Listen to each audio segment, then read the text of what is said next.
Yun, oh. Yun, oh. Masarap pa. Woo! Overload. Overload ba yan? Ha? Ito yung overload. Ito.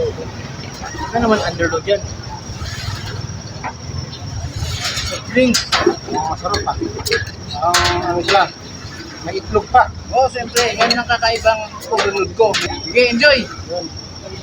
Kaparis ni Manny Pacquiao, titikman natin itong ipinagmamalaki ni Manny Pacquiao na Paris overload niya. Yes. At mayroon pa siyang kasamang itlog. Yan, oh.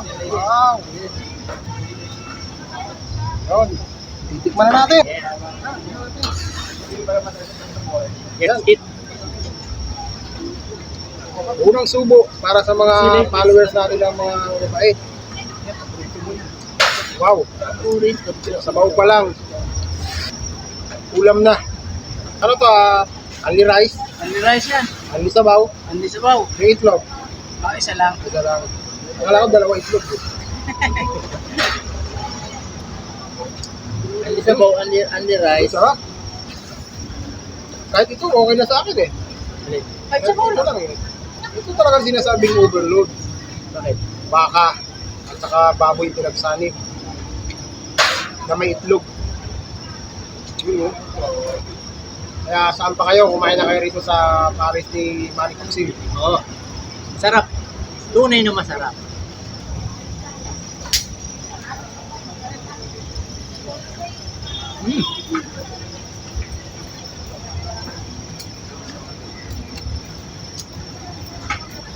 Sarap.